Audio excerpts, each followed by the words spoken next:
अस्सलाम वालेकुम। Today we are going to discuss about the topic procedural law. अब यहाँ पर जो हम बात करें प्रोसीजरल लॉ की, वो उसमें हम सारे प्रोसीजर्स को डिफाइन करेंगे जो कि हमारे कोर्ट्स के अंदर यूज होते हैं। इसलिए बहुत ही इम्पोर्टेंट हमारा टॉपिक है आज का। तो कोशिश करें कि इस लेक्चर को जो है वो सुने।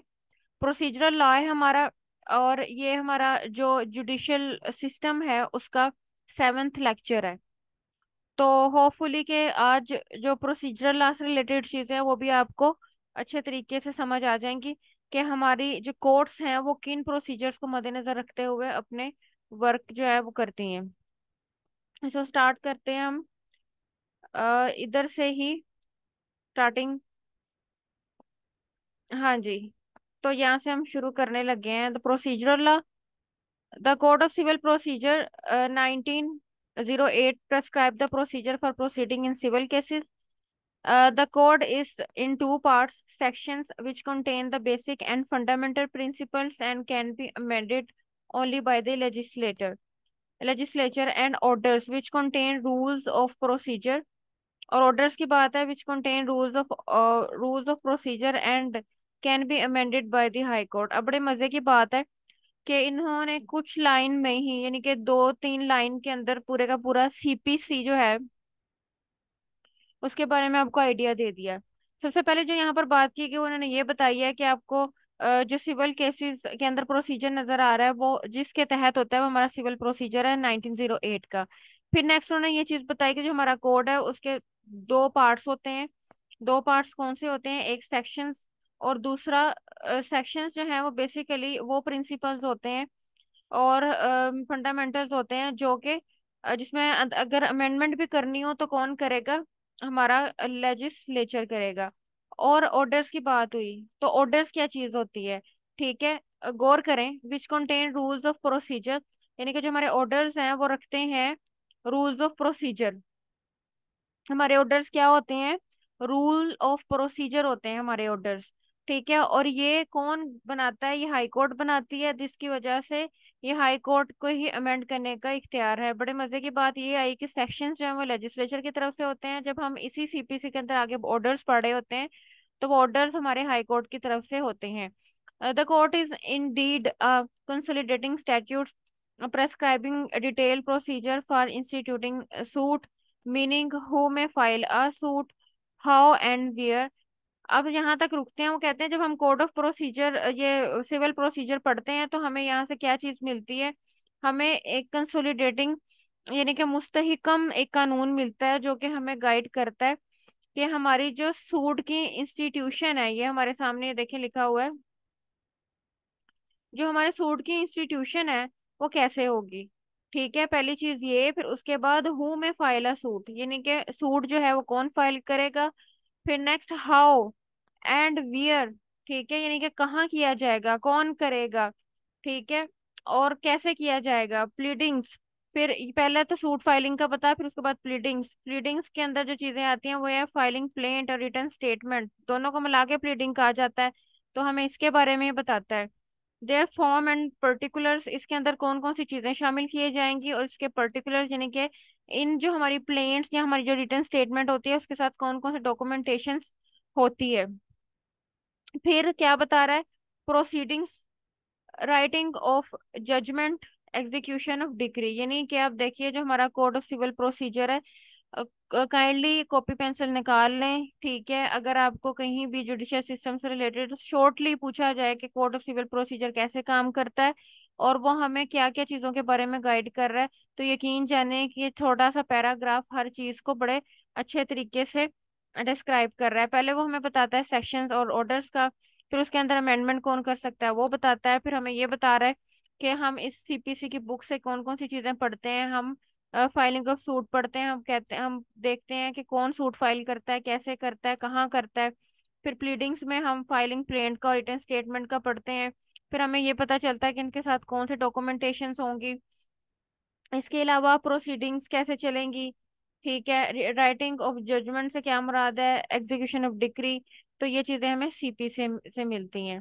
ठीक है, अब नेक्स्ट हम चल रहे हैं। उसमें लिखा है the code has been revived from time to time in its provisions amended to keep peace with time and changing conditions of the society, यानी कि वो कहते हैं कि इसके अंदर वक्तन फक्तन तब्दीली होती रहती है, और इसके अंदर जिस चीज को मद्देनजर रखा जाता है वो कीप पीस है। ठीक है, कंडीशन ऑफ सोसाइटी के मामला को मद्देनजर रखते हुए इसके अंदर चेंजिंग्स की जा सकती हैं। उसके बाद लिखा हुआ है similarly the code of criminal procedure 1898 prescribe the criminal procedure. ठीक है, यानी कि आप ये देख लें कि जब हमने सीपीसी पढ़ा कि उसके बारे में क्या चीजें आएंगी, फिर इसके साथ ही यानी कि इन हैंड जो है वो हमारा क्रिमिनल प्रोसीजर भी, हम उसको पीछे नहीं छोड़ सकते। तो वो हमें क्रिमिनल प्रोसीजर के बारे में बताता है, कानूनी शहादत ऑर्डर आ जाता है जो कि कॉम्पिटेंसी ऑफ विटनेसेस के बारे में बताता है। ठीक है, 1984 का। ठीक है, ये साथ में आपको बताई जा रही हूँ, ये देखें, ये कॉम्पिटेंसी ऑफ विटनेस के बारे में बताता है। द एग्जामिनेशन ऑफ विटनेसेस के बारे में बताता है। Form of evidence and procedure for presenting the same. ठीक है, यानी कि हमारा जो कानूनी शहादत है वो क्या की चीजें में बताता है। ठीक है, वो भी आपको समझ आ जानी चाहिए, और कॉपी पेंसिल से इसको भी नोट कर लीजिए एक बार। ठीक है, उसके बाद है the procedure prescribed in the law applies to judicial proceeding investigation by a court of law और सिविल और क्रिमिनल केसेस।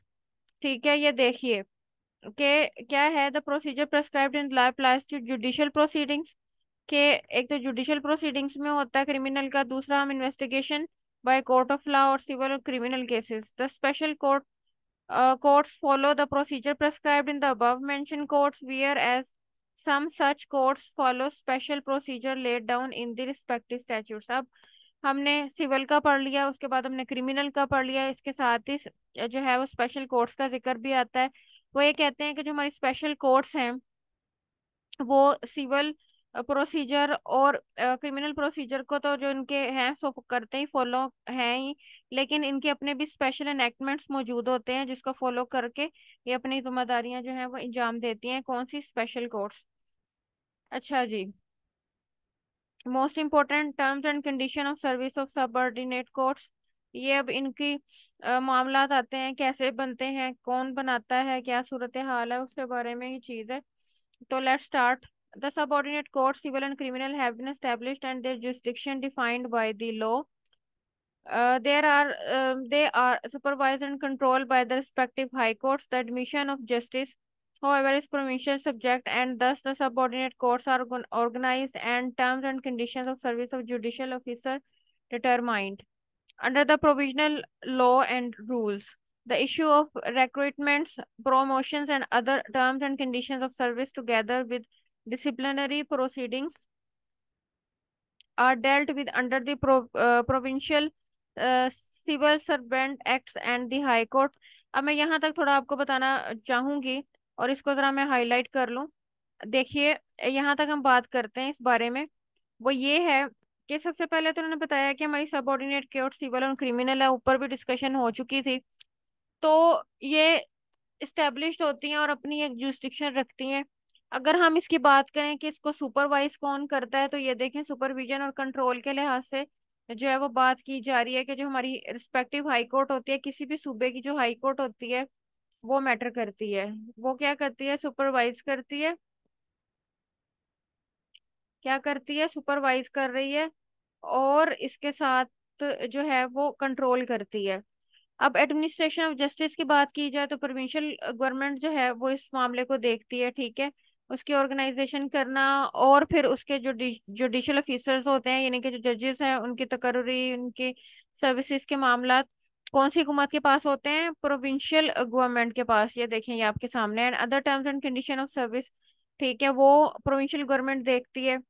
ठीक है, फिर इसके अलावा डिसिप्लिनरी प्रोसीडिंग्स, तो ये सारे मामला जो है वो देखती है। कहने का मकसद ये कि हमारे पास सबऑर्डिनेट्स को कंट्रोल करने के लिए एक तो हाई कोर्ट आ गई, सुपरवाइजर, एज अ सुपरवाइजर, और बाकी terms and condition, service servant rules, etc, ये सारी चीजें कौन देखता है?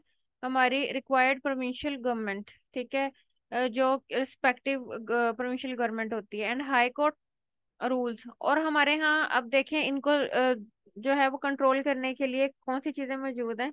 एक तो जो हमारी हाई कोर्ट के रूल्स हैं सो वो तो है ही हैं, लेकिन हमारी प्रोविंशियल गवर्नमेंट के पास भी जो है वो इनको कंट्रोल करने के लिए एनेक्टमेंट मौजूद है, जिसे हम प्रोविजनल लॉज एंड रूल्स जो है ना वो कहते हैं। तो एक और चीज है, वो हम इसको इस तरह से डिफाइन करते हैं कि प्रोविजनल सिविल सर्वेंट एक्ट्स। ठीक है, प्रोविजनल सिविल सर्वेंट एक्ट्स, तो इसके बारे में एक्ट्स मौजूद हैं, तो उसको मद्देनजर रखते हुए चीजें देखी जाती हैं।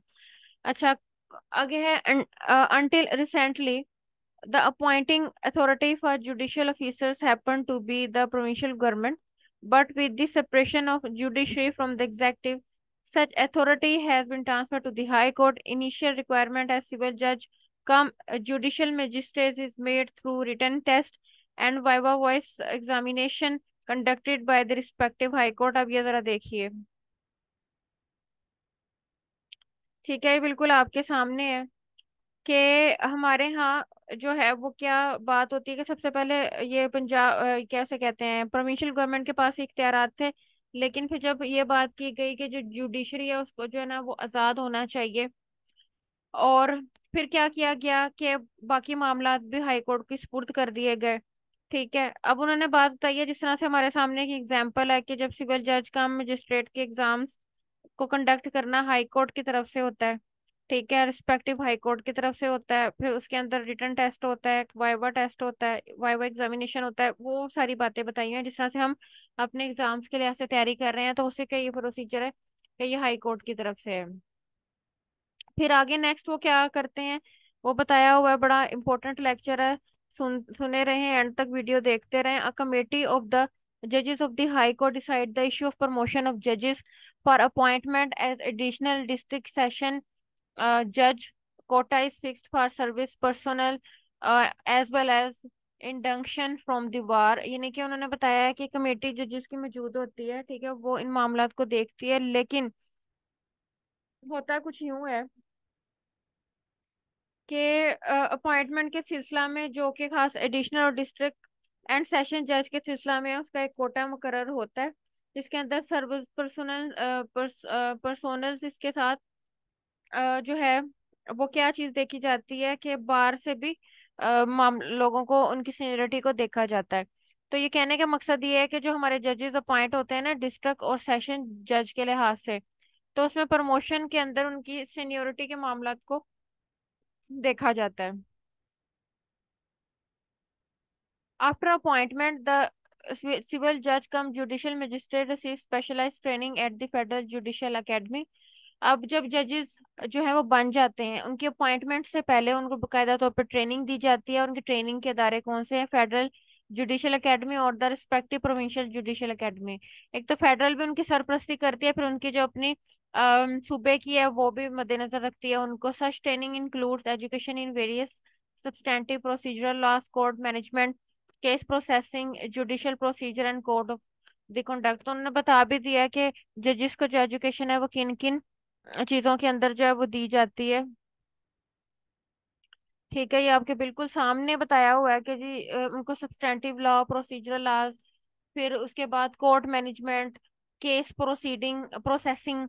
ठीक है, तो इनको बकायदा तौर पर याद रखें, जुडिशियल प्रोसीजर, ठीक है, एंड कोड ऑफ कंडक्ट, इन चीजों के बारे में बताया जाता है।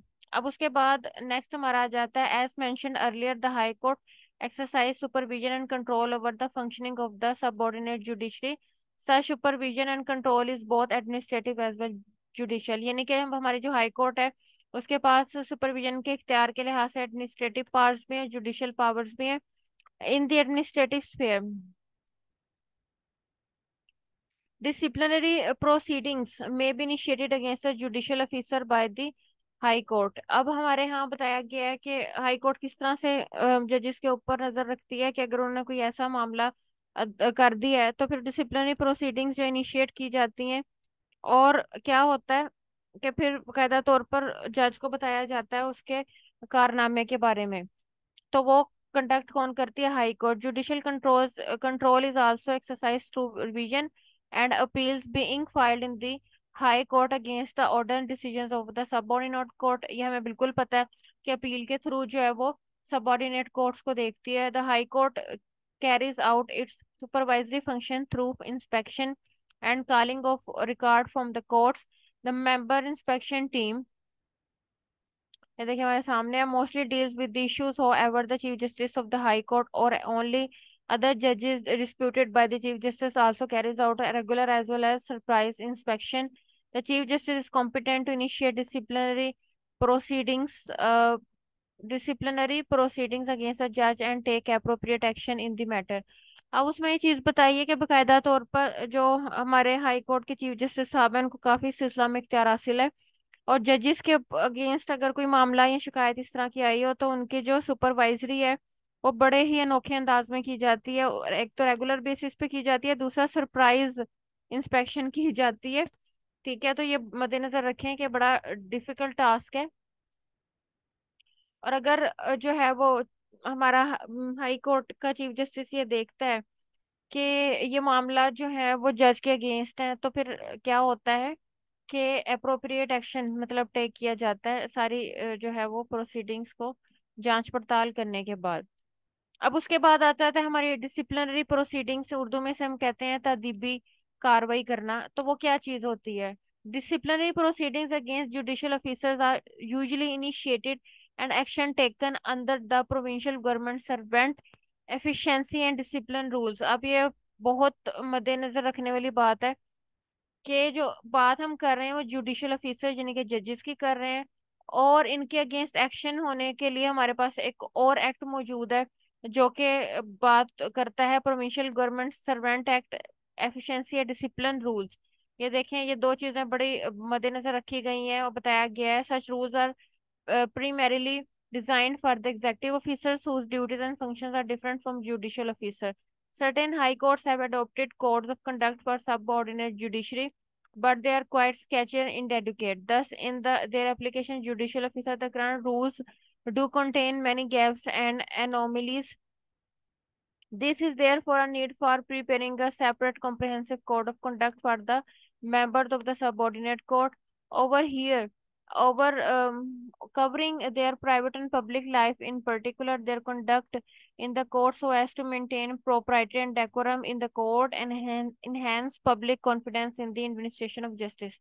तो इसके अंदर सारी बात ये बताने की कोशिश की गई है कि सबऑर्डिनेट कोर्ट्स के बारे में बात कही जाती है कि इनका बकायदा तौर पर ना एक अलहदा से तरीक़ाकार अपना लेना चाहिए और प्रोसीजर, तो ये अपना काम करें। ठीक है, सबऑर्डिनेट कोर्ट जुडिशरी के लिहाज से, और ये दोनों तरह के काम करें प्राइवेट और पब्लिक लाइफ के बारे में।